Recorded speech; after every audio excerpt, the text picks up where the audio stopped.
Part 2 of questions from TechPB. This I just broke these down into literally solenoid questions. There are lots of other ones which are on a previous video. Jack has already made a video which, if you type in Ego11, what's it?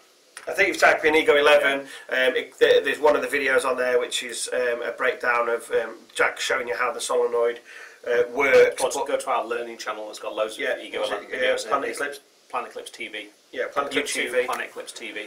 And you can see the video there, but there are a lot of other questions I don't think Jack either didn't cover properly, or you know, people are just asking questions. Yeah. So, okay, Tommy Arneston. How do I have to set up the solenoid on the Ego11 to make it shoot like an SL Ego10? You can't. Okay, next question. Is that it? Done? Yeah. Well, I don't know why you'd want to. I mean, I suppose. I mean, it's just adjustable, isn't it? I mean, if it's set as it comes out of the factory, that's just your nice, safe setting, isn't it? Yeah, your standard settings are just nice. They'll get you a decent rate of fire and they feel reasonably smooth. And you can go either way. You can either make it go faster and speed the bolt cycle up, or you can go slower and make it really, really smooth. So, but really, even on its very fastest setting, it's not quite as fast as an SLS or an Ego10, and certainly doesn't feel anything like an SLS or an Ego10 to me. Right, okay.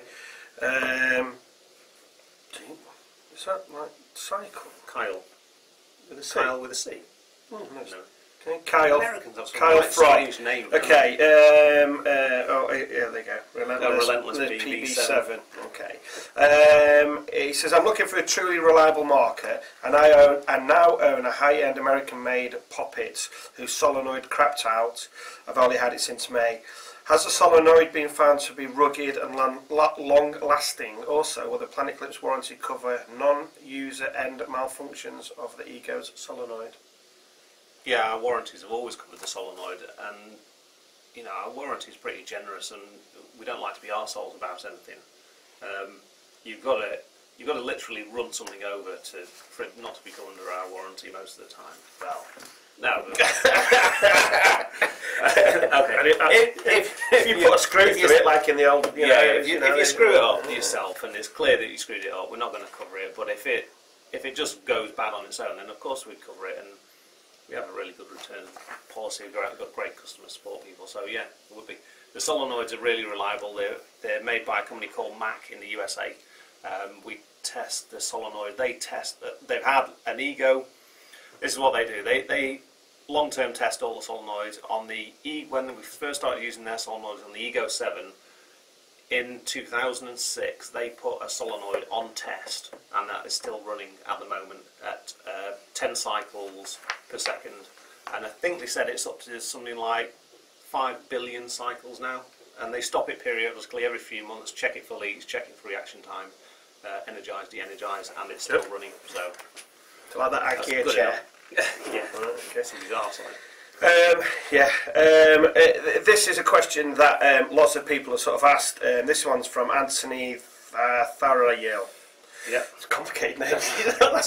Okay. Name? No, there isn't one. No. But he's basically saying, is it possible to put an Ego11 solenoid in an Ego8? Now, I think people have said, is it possible to put an Ego9, 10, blah, blah, blah. Yeah. But they also, I think they're thinking, from reading between the lines, that people think they can just grab the solenoid, stick it into one of their old guns, and it gets all the different performance improvements that you can get with the Ego11. It doesn't work like that, I'm afraid. It just doesn't fit.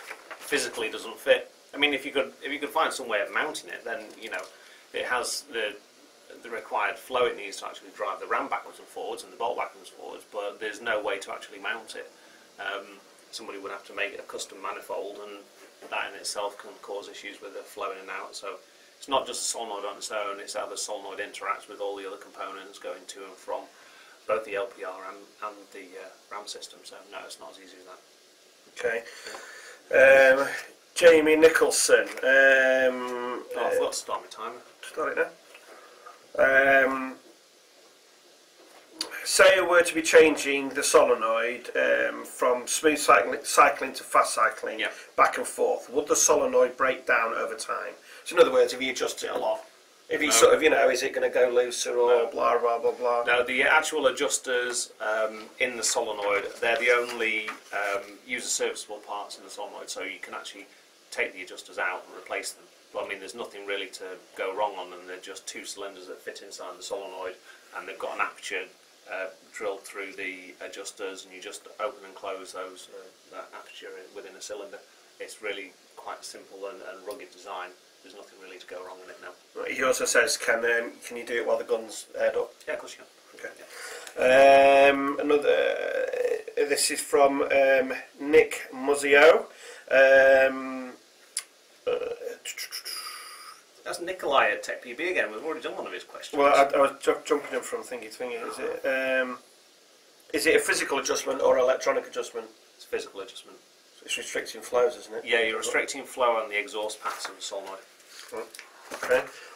That was quick. I've got to get to my next question. How much room is there for error in adjusting a new solenoid? This is from Justin Gree. Oh, jeez. Justin. Justin. Justin. It would have been easier to put the TechPB name, wouldn't it? Yeah. Well, it depends unless his TechPB name was that. Might be. Justin. Alright, Justin. Yeah, you get that. What's the question? He just wants to know how much error. Oh, right. As in, I think can you screw the gun up? Yeah, one of the common questions is if I just one all the way to the left, to the lowest, one to the highest, is that going to stop the marker from working? At the end of the day, they both control independently the forward and rearward stroke.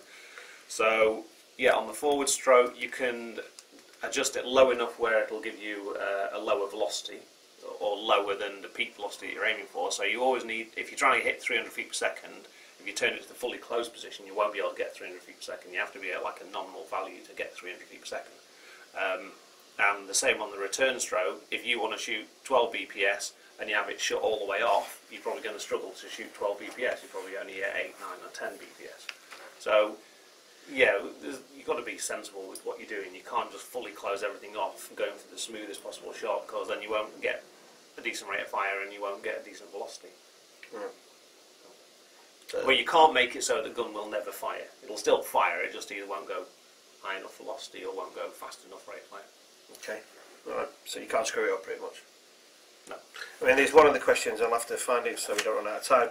Basically, I'll find it while I'm talking to Jack. The question was people were saying that our guns are sort of, known to be sort of user-friendly, very easy to use, maintain, all that type of thing. And the concern was that by adding these, we've made it less friendly. Yeah, I mean, the question almost sort of said, I wish I could find it now. It was, do we suddenly think that the people playing paintball have got more intelligent? Definitely not. So what they're saying was, is this going to cause you a problem? I mean, they were worried about, they're almost worried, for us, like, are you going to get millions of phone calls saying, my marker's broken because of they've adjusted the solenoid incorrectly, and why do we suddenly want to give the users this level of adjustment? Really, that's that we have had in the past, but you almost had to read the manual, don't you, in the past? And not a lot of people do that. Yeah. So. I don't know. It's we're looking for something new. It's from Bryce. Yeah. Bryce Larson. Who said this? He'll have to be awkward, won't he? No, it's good. It's a good question. Really. I mean, it's it's a very good question, and it's something we have to consider really carefully. We do really want the guns to be as user-friendly as possible. We do stuff where the regulators can't be over-adjusted. So the LPR, you can't physically adjust it over 100 psi, so you're not going to damage your solenoid. On a Geo, your inline regulator can't go over 160 psi because we don't want to damage the solenoid on that. So yeah, it's something we strive very hard to try and make the guns as user-friendly as, and don't like to use the term, but idiot-proof as possible. If the adjustments had been any more complicated on the Ego11, then I wouldn't have used it. But the fact that it's quite a simple system, it is quite rugged, and you can't actually make the gun not work. I don't think it's going to be an issue. And again, because it's inside the grip frame, you've really got to know that you've got to go inside the grip frame, which hopefully means you've read a manual to look at what you're doing. So I don't know, I suppose we'll just have to wait and see. It's still early days, and certainly from the beta testers, the feedback I got from the beta testers is something they really like, but then some of them are a bit more technically advanced than others, but some of the beta testers that have just want to play paintball. And for those guys, all they do is they just take the gun out of the box when I send it to them. It doesn't need to be adjusted, does it? No, just no, leave it alone if you want to just play paintball. It's been, it's right from here, isn't it? Okay. Gordon. Yeah, Cunley. It's not that doesn't say Cunley, does it? Yeah, in a very roundabout way. Cunley. Okay. He's asked quite a few questions, but one of the questions he's asked, Cockapunk. There you go. He's basically Gordon. Yeah. That was his surname. The reason I've put this in here is. He can ask me a question anytime like this as well. Well, I like this question. The reason I've asked you this question is because I didn't have a clue what it was, so I thought I'd ask it and then you can answer it me. So this is from Ledz, and his username is Ledz on TechPB as well. It says, does the system like this provide enough restrictions to cause an air spring like we've seen under high-speed videos with other guns, like the Legend and the Matrix? Could it be made to do this? Do you think bolt bounce can reduce coil? Don't know if is that two questions? No. What's an air spring? What is an air spring? It's where you use compressed air like a spring. So if you have a fixed volume of air, like a cushion. Yeah, using it like a cushion, not like a cushion you sit on.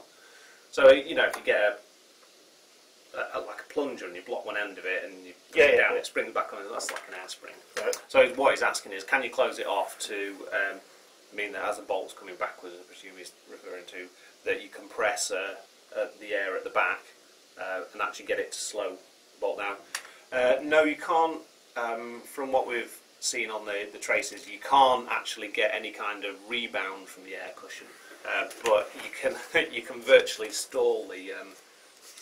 Got it set so that on its minimum setting, it almost stalls the bolt on its rear movement. It comes about halfway and actually virtually stops before going to the final resting position. So it's as close as we can get to being foolproof. If it was rebounding, then I wouldn't be happy with that because it can start causing issues with pinching balls that are trying to enter the breech from the loader. So I didn't want to do that. Right. So no, it's just right.